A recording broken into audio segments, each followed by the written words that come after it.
ॐ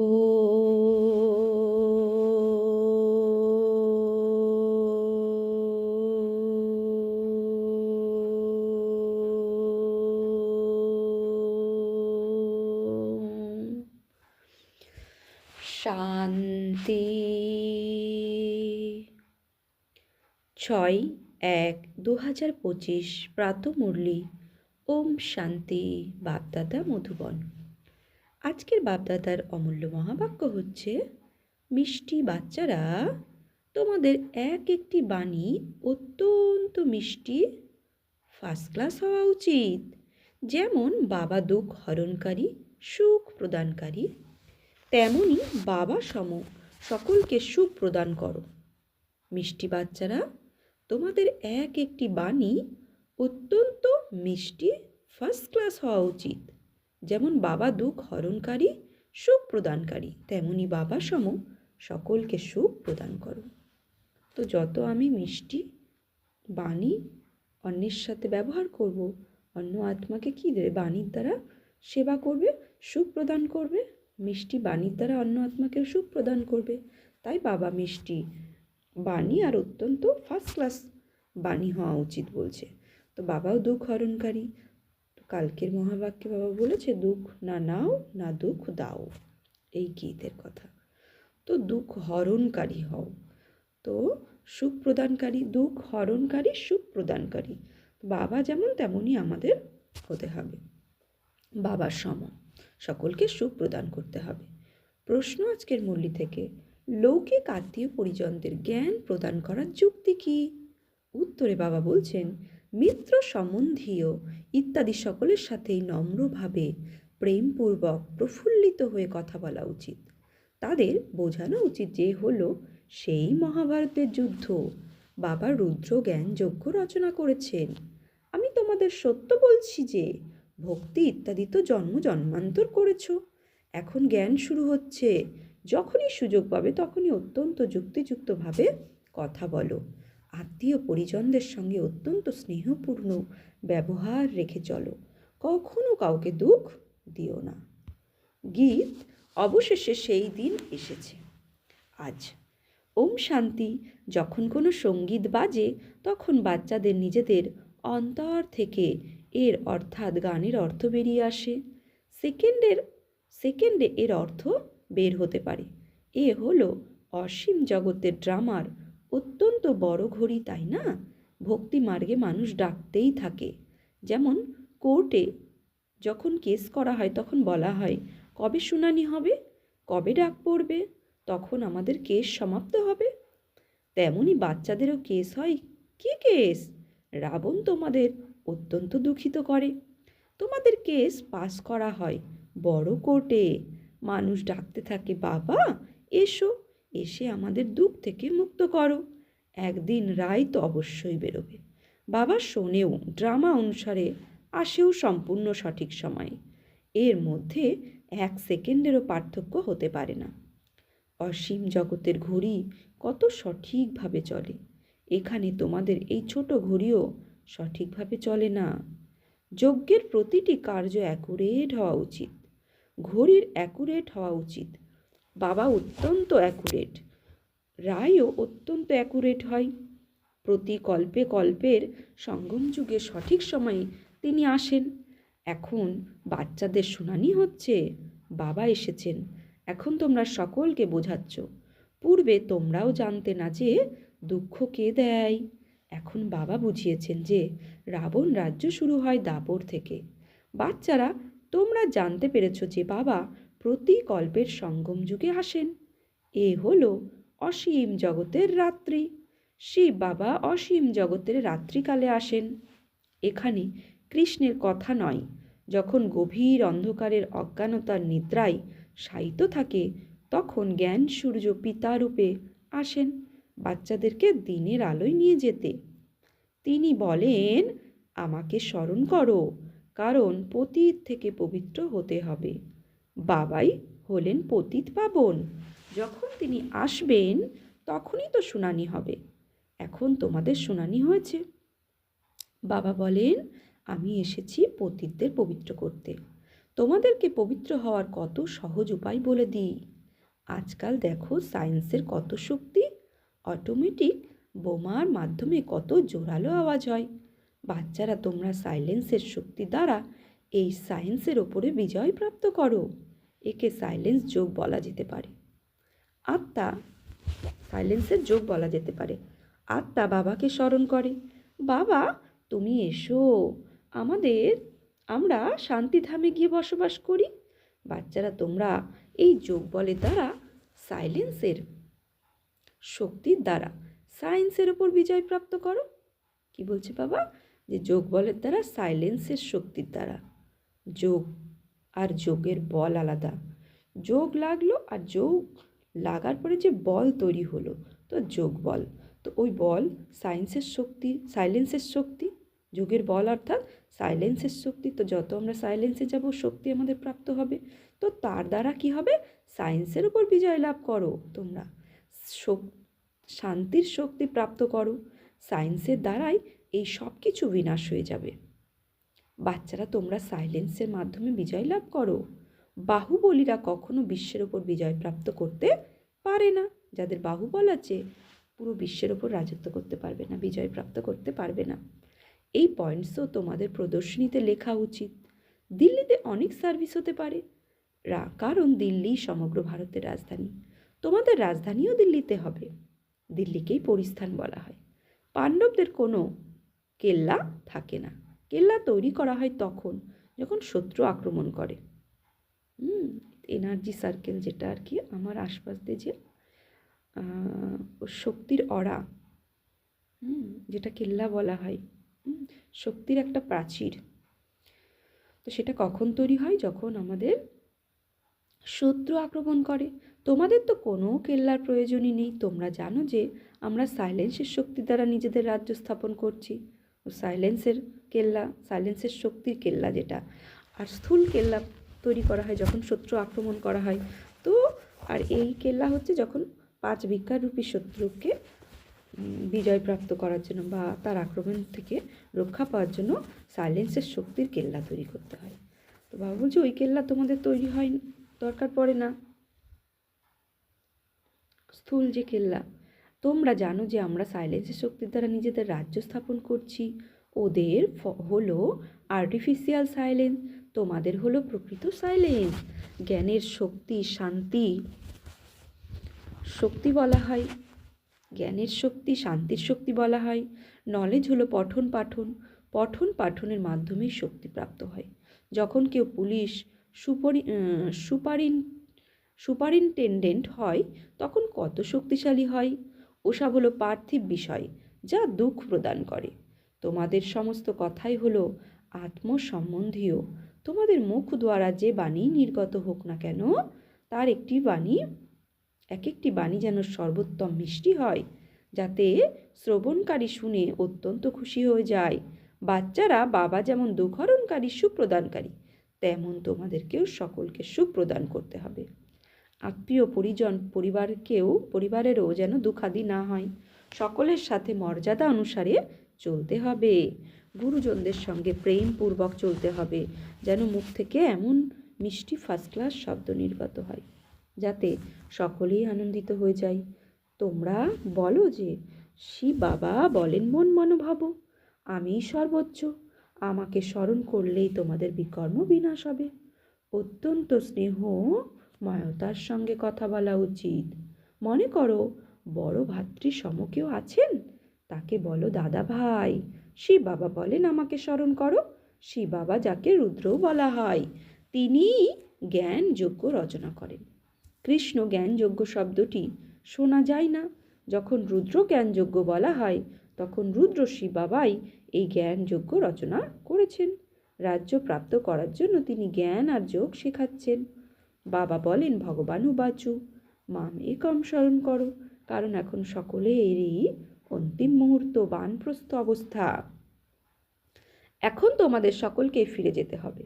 মৃত্যুর সময় মানুষকে বলা হয় ঈশ্বরকে স্মরণ করো, তাই না? এখানে ঈশ্বর স্বয়ং বলেন, মৃত্যু সম্মুখে দাঁড়িয়ে রয়েছে, এর কবল থেকে কেউ বাঁচতে পারে না। অন্তিম সময় বাবা এসে বলেন, বাছা আমাকে স্মরণ করো, তবেই তোমাদের পাপ ভস্মীভূত হয়ে যাবে। একে যোগ অগ্নি বলা হয়। বাবা গ্যারেন্টি করেন যে এতে তোমাদের পাপ দগ্ধ হয়ে যাবে। বিকর্ম বিনাশ হওয়ার, পবিত্র হওয়ার আর কোনো উপায় নেই। পাপের বোঝা মাথায় চড়তে চড়তে, খাদ পড়তে পড়তে সোনা 9 ক্যারেটের হয়ে গেছে। 9 ক্যারেটের পর অতি নিম্নমানের হয়ে যায়। এখন পুনরায় 24 ক্যারেটের কিভাবে হবে? আত্মা পবিত্র কিভাবে হবে? আত্মা পবিত্র হলে অলঙ্কার অর্থাৎ শরীরও পবিত্র পাবে।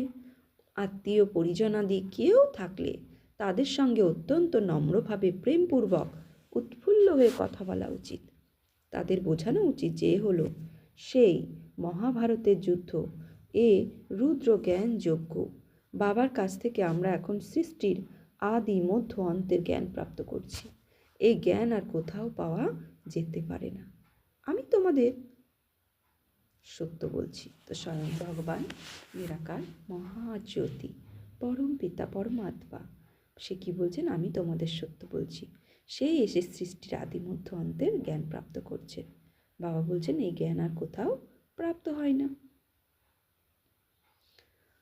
এই ভক্তি ইত্যাদি তো জন্ম জন্মান্তরের, এখন জ্ঞান শুরু হচ্ছে। বাবা কি বলছেন? ভক্তি জন্ম জন্মান্তরের, আর এখন জ্ঞান শুরু হচ্ছে। ভক্তি হলো রাত, জ্ঞান হলো দিন। তো ভক্তি কি? দাপর আর কলিতে ভক্তি করেছি, আর জ্ঞান অর্থাৎ সত্য ত্রেতা যুগে। তাই ভক্তি রাত আর জ্ঞান হলো দিন। তো রাতে কি করে? মানুষ ঠক্কর খায়। তো ভক্তি করতে করতে ধাক্কা খেয়েছি, এবার আর এক ভক্তি করেছি। আর জ্ঞান মানে আলো, জ্ঞানে কখনো ধাক্কা খায় না।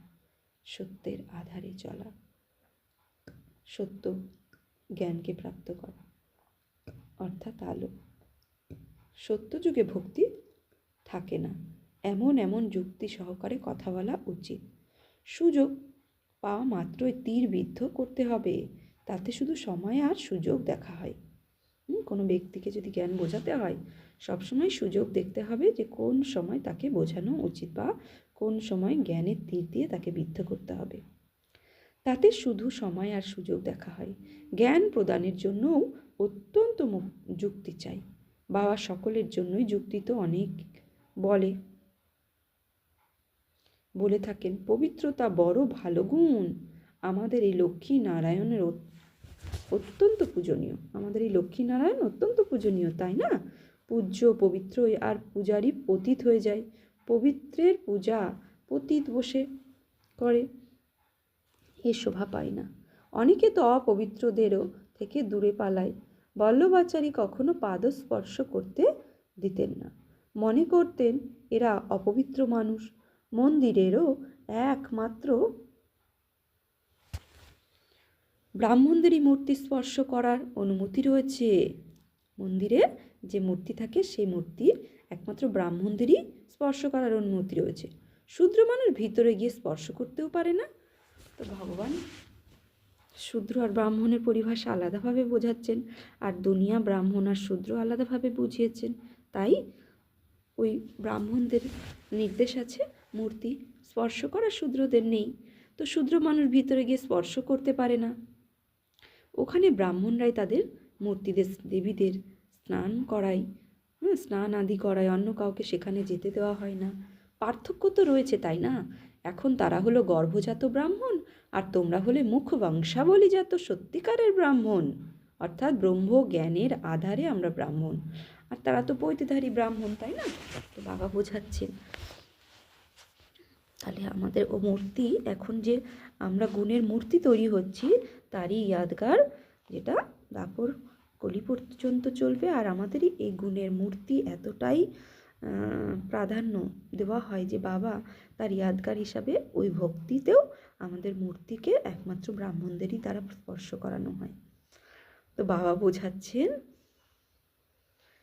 ওই ব্রাহ্মণদের ভালোভাবে বোঝাতে পারো যে ব্রাহ্মণ দুই প্রকার হয়। এক হয় প্রজাপিতা ব্রহ্মার মুখ বংশজাত, যেটা জ্ঞানের দ্বারা ব্রাহ্মণ হওয়া, আর দ্বিতীয় হলো গর্ভজাত।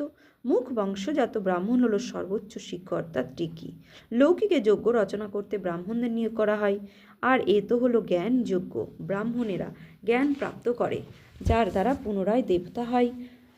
বর্ণের বিষয়েও বোঝানো হয়েছে, চতুর্বর্ণ বলে না, ব্রাহ্মণ, ক্ষত্রিয়, বৈশ্য, শূদ্র। শ্রীমদ্ভগবদ্ গীতাতে আছে চতুর্বর্ণ ময়া সৃষ্ট গুণ ও কর্ম বিভাগতি। গুণ আর কর্মের বিভাগ অনুসারে 4 বর্ণ সৃষ্টি করেছে, কিন্তু আমি অকর্তা, আমি কিন্তু ওই চক্রে আসি না। তো ব্রাহ্মণ, ক্ষত্রিয়, বৈশ্য, শূদ্র 4 বর্ণ। তো বাবা বলছেন বর্ণের কথাও বর্ণের বিষয়ে বোঝানো হয়েছে। যারা সার্ভিসেবল বাচ্চা তাদের সর্বদা সার্ভিসের শখ থাকবে। কোথাও প্রদর্শনী হলো তৎক্ষণাৎ সেবার উদ্দেশ্যে ছুটে যাবে। আমরা গিয়ে এই পয়েন্টস বোঝাবো। প্রদর্শনী হলো প্রজা তৈরির বিহঙ্গমার, নিজে থেকে প্রচুর সংখ্যক চলে আসবে। তাহলে যিনি বোঝাবেন তাকেও ভালো অর্থাৎ সঠিকভাবে বোঝানো উচিত। যদি কেউ সম্পূর্ণরূপে না বোঝাতে পারে তাহলে বলা হবে যে বিকেদের কাছে মাত্র এতটুকু জ্ঞানই রয়েছে, তখন ডিসসার্ভিস হয়ে যায়। তাই ভালো করে বোঝানোর দায়িত্ব নিতে হবে, নইলে ডিসসার্ভিস হয়ে যাবে। প্রদর্শনীতে এমন একজন তীক্ষ্ণ বুদ্ধি সম্পন্ন যেন থাকে, যারা বোঝাচ্ছে তারা তাকে গাইডস রূপে দেখবে। যদি কোনো গণ্যমান্য ব্যক্তি হয় তাকে বোঝানোর জন্য তেমনই তীক্ষ্ণ বা ভালো কাউকে দেওয়া উচিত। জ্ঞান বোঝাবার ক্ষমতা যাদের কম তাদের সেখানে থেকে সরিয়ে দিতে হয়।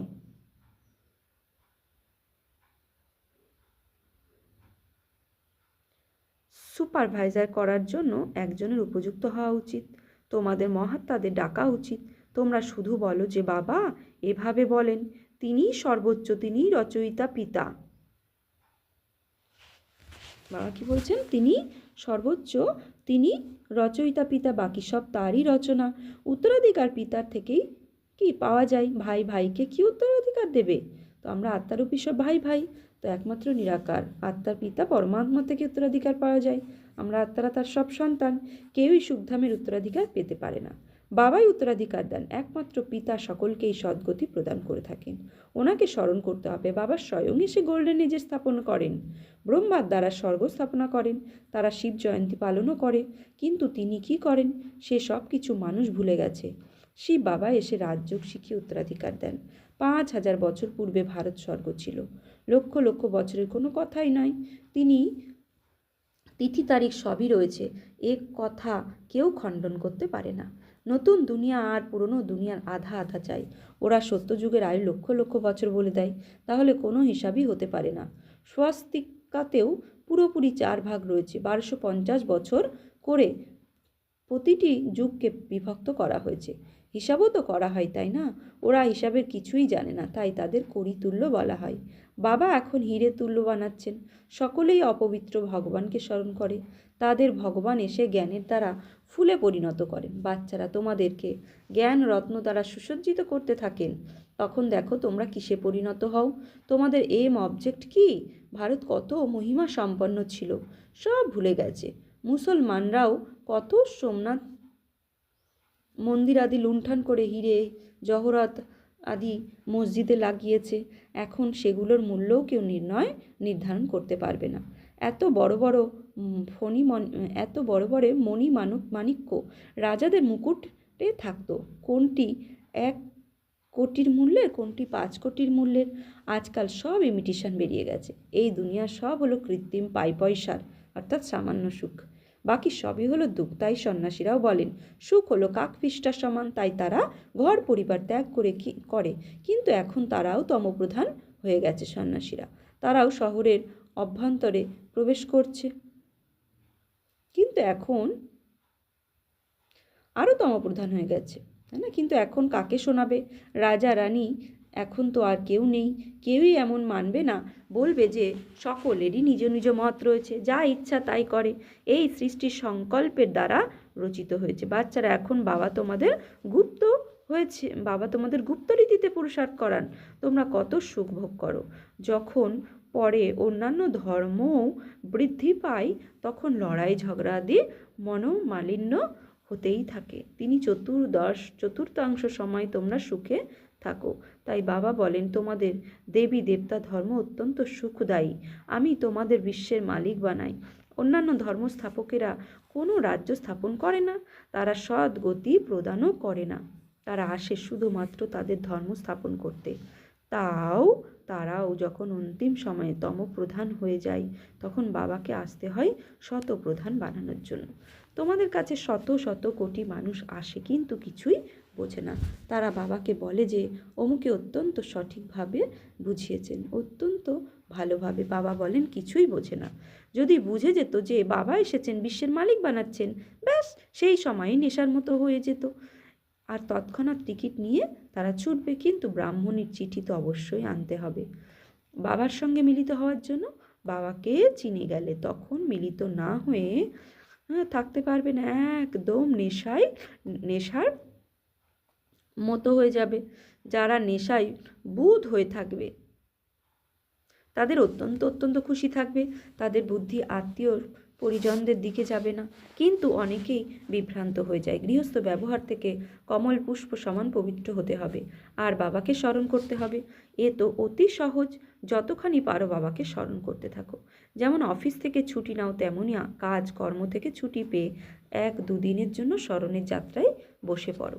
আচ্ছা, প্রতি মুহূর্তে স্মরণের বসার সারা দিনই ব্রত রেখে নিই বাবাকে স্মরণ করার, এতে কত জমা হয়ে যাবে। বিকর্মও বিনাশ হবে। বাবাকে স্মরণ করার মাধ্যমে শতপ্রধান হতে হবে। সারা দিন সম্পূর্ণরূপে কারোরই যোগ লাগতে পারে না। মায়া অবশ্যই বিঘ্ন ঘটাবে, তথাপি পুরুষার্থ করতে করতে বিজয় প্রাপ্ত করে নেবে। ব্যাস, আজ সারাদিন বাগিচায় বসে বাবাকে স্মরণ করি, ব্যাস ভোজনের সময়ও বসে স্মরণ করি। এতেই পরিশ্রম। অবশ্যই আমাদের পবিত্র হতে হবে, পরিশ্রম করতে হবে, অন্যদেরকেও পথ বলে দিতে হবে। ব্যাজ অত্যন্ত ভালো জিনিস। রাস্তায় পরস্পরের মধ্যে বার্তালাপ করতে থাকলে অনেকেই এসে শুনবে বাবা বলেন আমাকে স্মরণ করো। ব্যাস, মেসেজ পেয়ে গেছে, আর আমরা বাবা আমাদের দায়িত্ব থেকে মুক্ত হয়ে গেছি। আচ্ছা, মিষ্টি মিষ্টি হারানিধি বাচ্চাদের প্রতি মাত পিতা বাপ দাদার স্মরণে স্নেহ সুমনার সুপ্রভাত। আত্মাদের পিতা তার আত্মারূপী বাচ্চাদের জানাচ্ছে নমস্কার। আমরা আত্মারূপী বাচ্চারা আত্মারূপী বাপ দাদাকে জানাচ্ছি নমস্কার, সুপ্রভাত, ধন্যবাদ। ধারণার জন্য মুখ্য সার 1। আজ কর্মাদি থেকে ছুটি পেলে তখন স্মরণের কাজকর্মাদি থেকে ছুটি পেলে তখন স্মরণে থাকার ব্রত নিতে হবে। মায়ার ওপর বিজয় লাভ করার জন্য স্মরণে থাকার পরিশ্রম করতে হবে। 2। অত্যন্ত নম্রভাবে আর প্রেমপূর্বক প্রফুল্লিত হয়ে আত্মিক পরিজনদের সেবা করতে হবে, কিন্তু বুদ্ধি যেন তাদের দিকে বিচরণ না করে। প্রেমপূর্বক বাবার পরিচয় দিতে হবে। বরদান, চলতে ফিরতে ফরিস্তা স্বরূপের সাক্ষাৎকার করানো সাক্ষাৎকার মূর্তি ভব। যেরকম শুরুতে চলতে ফিরতে ব্রহ্মা গুপ্ত হয়ে শ্রীকৃষ্ণ দেখা যেত, সেই সাক্ষাৎকারই সব কিছু ত্যাগ করিয়ে দিয়েছেন। এই রকম সাক্ষাৎকার দ্বারা এখনও সেবা করো। যখন সাক্ষাৎকার দ্বারা প্রাপ্তি হবে তখন বাবার বাচ্চার নাম হয়ে থাকতে পারবে না। এই জন্য চলতে ফিরতে ফরিস্তা স্বরূপে সাক্ষাৎকার করাও। ভাষণ করার জন্য অনেক আছে, কিন্তু তোমরা ভাষণ দাতা হও, তখন সবাই বুঝবে যে এরা হলো আল্লাহর লোক। স্লোগান, সদা আত্মিক আনন্দের অনুভব করো, তাহলে কখনো বিকর্ম হবে না। সদা আত্মিক আনন্দের অনুভব করো, তাহলে কখনো বিকর্মের অনুভব হবে না। নিজের শক্তিশালী মনসার দ্বারা সকাশ দেওয়ার সেবা। এখন নিজেদের হৃদয়ের শুভ ভাবনা অন্য আত্মাদের পৌঁছে দাও। সাইলেন্সের শক্তি প্রত্যক্ষ করাও। প্রত্যেক ব্রাহ্মণ বাচ্চার মধ্যে এই সাইলেন্সের শক্তি আছে। কেবল এই শক্তিকে মন থেকে, কান থেকেই মার্জ কর। এক সেকেন্ডে মনের সংকল্পগুলিকে একাগ্র করে নাও, তাহলে বায়ুমণ্ডলে সাইলেন্স শক্তির প্রকম্পন স্বতঃ ছড়িয়ে পড়বে। আচ্ছা, আজকে সমান নেব কি আমি? বিকর্ম বিনাশী আত্মা। সদা আত্মিক নেশায় থাকা বিকর্ম বিনাশী আত্মা। আচ্ছা, ওম শান্তি।